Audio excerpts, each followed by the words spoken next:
Compartir pantalla.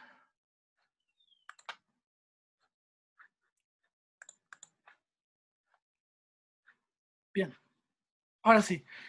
Entonces, la expresión para calcular el calor intercambiado, calor específico, masa delta T.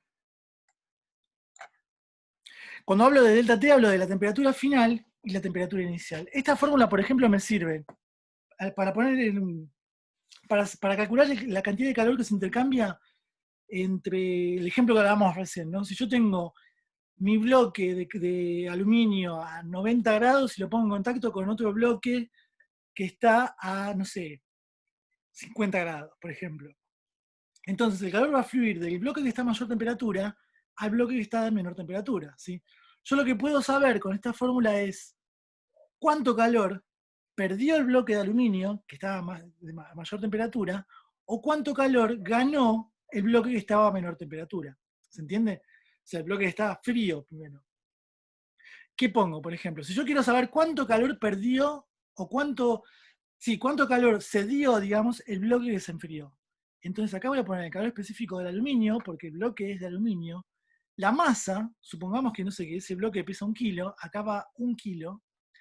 La temperatura final, o sea, cuando terminó de producirse el intercambio, a qué temperatura quedó ese bloque. Entonces yo necesito agarrar un termómetro, medir la temperatura y ver que, no sé, que se enfrió hasta 60 grados. Entonces mi temperatura final es 60 grados y mi temperatura inicial era cuando empezó el intercambio, cuando los puse en contacto, a cuántos grados estaba. 90 grados, por ejemplo, en este ejemplo que planteamos. Entonces, acá va el calor específico del aluminio, que es un número que está en tablas. Acá va la masa del bloque de aluminio, que yo lo mido con una balanza, lo pongo en una balanza, pesa 1 kilo, acá va 1 kilo. Y acá van dos temperaturas. La temperatura inicial, cuando empieza el intercambio, y la temperatura final, cuando terminó el intercambio. ¿Cuándo termina el intercambio? Cuando se produce el equilibrio térmico. ¿Qué es el equilibrio térmico? Los dos cuerpos alcanzan la misma temperatura. Entonces, ya no hay una diferencia de temperatura. No va a ir el calor de un cuerpo al otro. Los dos cuerpos están en igual temperatura, el calor no se desplaza, no fluye. ¿Sí? Entonces, ese calor, esa temperatura de equilibrio, es la temperatura final. Por ahora simplemente esto. Después cuando hagamos ejercicios, se va a entender mejor. Sí, confío en que sí, tengo la esperanza. Esto es una tabla a modo de demostración de ejemplos de calor específico. O sea, estos son números tabulados, digamos, que se consultan en los libros. O sea, hay tablas de esto. Uno no calcula el calor específico en general.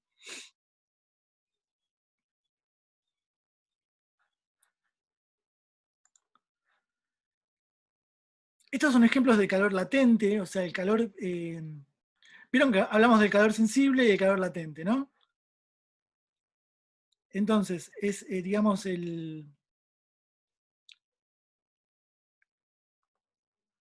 los puntos de, como, por ejemplo, en esta tabla está el agua, acá está el agua, perdón, no encontraba el agua.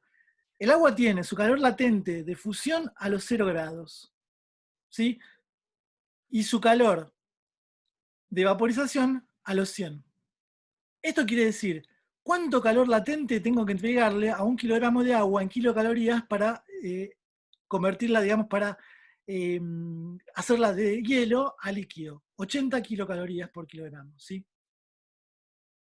Quiere decir que 1 kilo de agua, yo para que le convertir 1 kilo de hielo, digamos, convertirlo en agua líquida, tengo que entregarle 80 kilocalorías.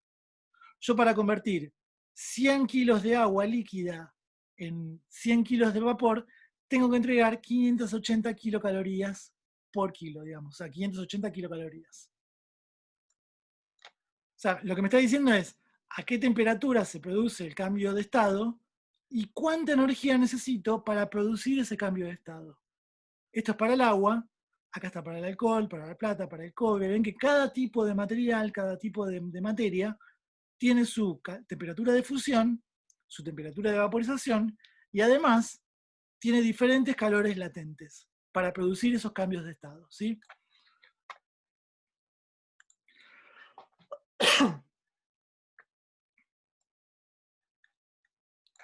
Bien, esto lo voy a explicar muy brevemente porque después lo vamos a volver a ver también.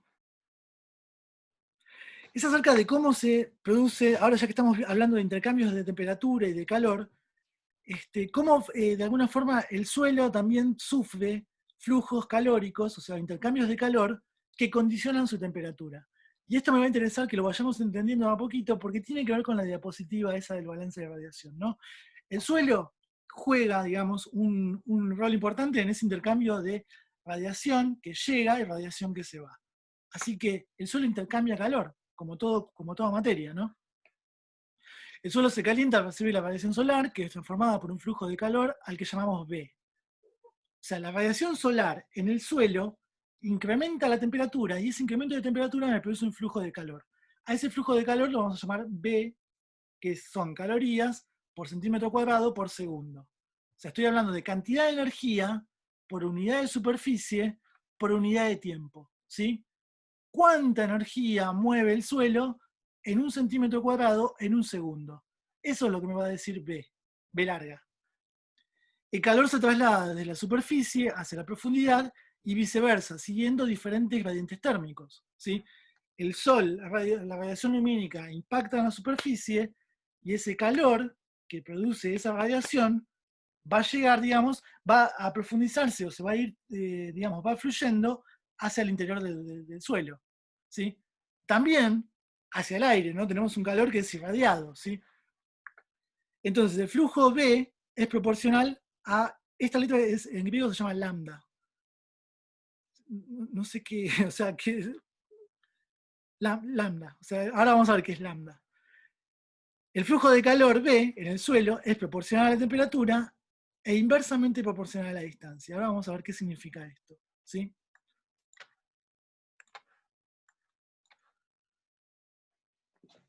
El flujo calórico en el suelo va a ser proporcional en manera directa a la diferencia de temperatura. Esto es la diferencia de temperatura. Esto significa que el flujo de calor B es proporcional a una constante lambda por la diferencia de temperatura dividido la diferencia en la distancia. Ahora se lo voy a explicar. Es inversamente proporcional a la distancia, es esto que me está diciendo acá. Cuanto mayor distancia, si este número crece, que está dividiendo, este número B se me hace más chico. Eso significa que es inversamente proporcional, ¿sí? Cuando algo es directamente proporcional, quiere decir que si yo aumento la diferencia de temperatura, este número me aumenta. Si esto vale 10, esto tiene un valor. Si esto vale 20, esto tiene un valor más grande. Es directamente proporcional. Si es inversamente proporcional es porque está dividido. Si esto vale 10, esto tiene un valor. Si esto vale 20, el doble, esto vale la mitad. ¿Sí? Entonces, cuando este número crece, este número disminuye. B con T es directamente proporcional, B con la distancia es inversamente proporcional. Eso es lo que estoy diciendo, digamos, entre esta expresión de la fórmula que les estoy mostrando y esto que está diciendo acá. Lambda es un coeficiente, es un número fijo que se llama coeficiente de conductibilidad calórica. A ver que estoy viendo mensajes en el chat. Sí. Gastón pregunta, estamos hablando de una delta T. Sí, es una delta T. Es una diferencia entre temperatura final menos temperatura inicial. Gracias por la aclaración.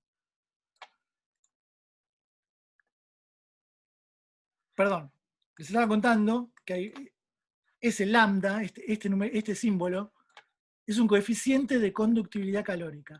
Es un número también que sale de tabla, que se mide en un laboratorio y que depende del material que estemos trabajando, digamos. Lambda lo que me habla es acerca de con qué facilidad o con qué dificultad se conduce un calor en un cuerpo, ¿sí? Entonces, el coeficiente lambda expresa la cantidad o flujo de calor que circula por un cubo de 1 centímetro de arista cuando la diferencia entre sus caras es de 1 grado y en el tiempo de 1 segundo. Imagínense, ¿cómo se calcula lambda? Imagínense un cubito de 1 centímetro por 1 centímetro. Tridimensional, ¿no? Entre dos puntos, dos aristas opuestas, tengo una distancia y una arista está a 1 grado y la otra arista opuesta está a 1 grado menos. Entonces, lambda lo que expresa es la cantidad o el flujo de calor, la cantidad de calor que se mueve de la arista que está a mayor temperatura a la que está a 1 grado menos en un segundo. ¿Se entendió? O sea, es este coeficiente de conducción, de conductividad, lo que me está diciendo es cuánto calor se desplaza en ese cubo de una arista a la otra con una diferencia de 1 grado en un segundo de tiempo. ¿Sí? Es un coeficiente, sí, de cara a cara, podríamos decir de cara a cara, sí. En realidad sí, o sea, está pensado como de arista a arista, pero es lo mismo, digamos. O sea, sí, porque es un cubo es de 1 por 1. Igual no es la misma la distancia de una arista a la otra que de cara a cara, me parece. No me acuerdo nada de geometría, o sea, habría que chequear geometría.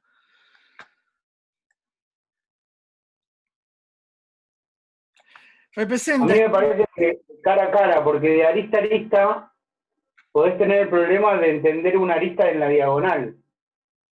Claro, es que yo entiendo que Es una que va por la distancia más diagonal. larga. Yo entiendo que va por la diagonal, ese es el tema. O sea, por eso no es la misma la distancia, digamos, de una arista opuesta a la otra. Vos podés tener aristas como, con la misma distancia de cara o aristas en la diagonal, y claramente las distancias son distintas. Bien, ahí está. O sea, yo tengo entendido, lo chequeo en el libro y después se lo comento en la próxima clase. Para mí es de arista opuesta, digamos, de opuesta a opuesta, que no comparten cara, ¿no? O sea, son las que tienen la máxima distancia en ese cubo. Pero no estoy seguro ahora, ¿eh? Ahora que lo estamos discutiendo, déjenme que lo chequee y lo volvemos a ver. Gracias, Rodrigo, por el aporte, buenísimo. Entonces, este coeficiente lambda de flujo de calor, sí, vamos a levantar apuestas, a ver quién dice que es de cara a cara y quién dice que es en la diagonal. Para mí es en la diagonal también, pero no estoy seguro, ¿eh? O sea, ahora entré en la duda. Entonces, este lambda, este coeficiente, me representa la capacidad de conducir el calor de una sustancia o de una mezcla de sustancias. Me habla de esa conductibilidad de calor, o esa facilidad de flujo.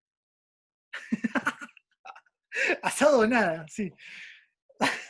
Después calculamos el coeficiente calorífico del asado también, o sea, del carbón y de todo.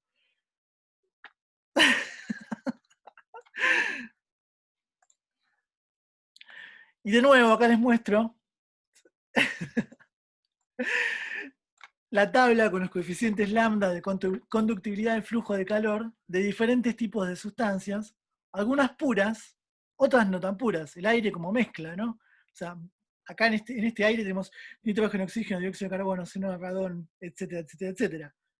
Ese es el coeficiente de conductibilidad del aire, ese es el del alcohol, y ven cómo los coeficientes de conductibilidad de los sólidos, por ejemplo, el aluminio, la alpaca, los metales, sobre todo bronce, zinc, cobre, son altísimos, si estamos hablando de números grandes, y cuando hablamos de líquidos o de gases, estamos hablando de números muy bajos. ¿Sí?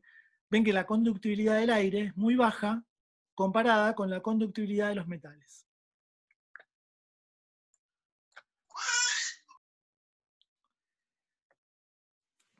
Bien, anotadísimo, Rodrigo, te toca, entonces vas de asador oficial, ¿eh?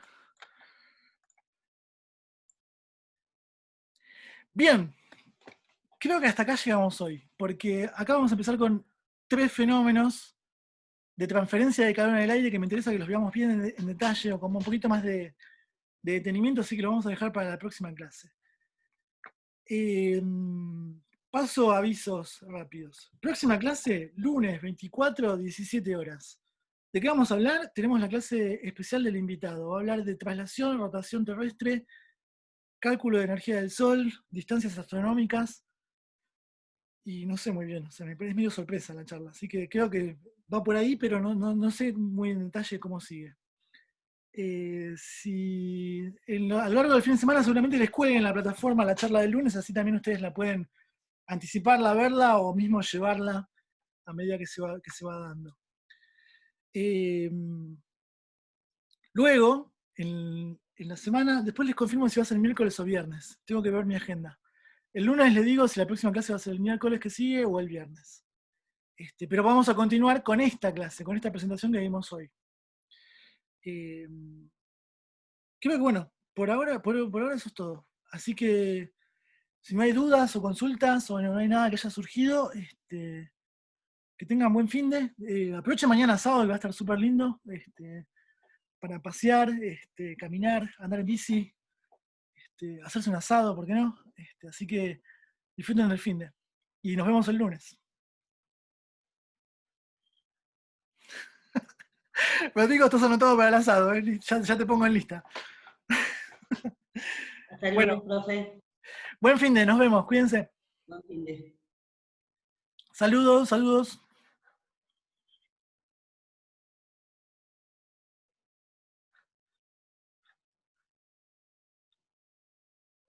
Gracias a ustedes, nos vemos.